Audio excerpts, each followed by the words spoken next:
aussi que vous vous êtes réveillé à l'heure ce matin. Alors se reposer, c'est bien Geoffrey. Mais concrètement, est-ce que le changement d'heure a encore des avantages en 2022 ?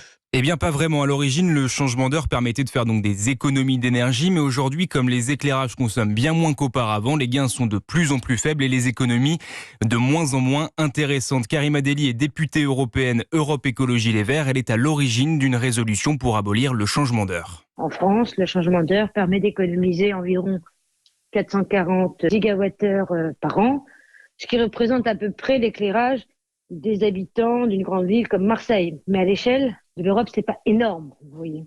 D'autant qu'avec le passage à l'heure d'hiver, les économies d'énergie se font sur l'éclairage, alors que ce qui consomme à cette période, c'est en grande majorité le chauffage. Et puis, ce que Karima Delli met en avant, ce sont tous les autres problèmes que ce changement d'heure implique, et notamment en termes de sécurité routière. Le fait de changer d'heure marque malheureusement un pic d'accidents sur la route parce qu'on est un peu plus fatigué, c'est moins éclairé.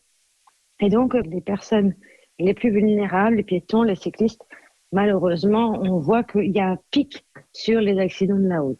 Par exemple, si l'on prend uniquement les piétons, au mois de novembre, il y a 42% d'accidents en plus que sur le reste de l'année. La cause principale, selon les enquêtes, le manque de visibilité. Concernant l'abolition du changement d'heure, les citoyens européens se sont exprimés en sa faveur en 2019.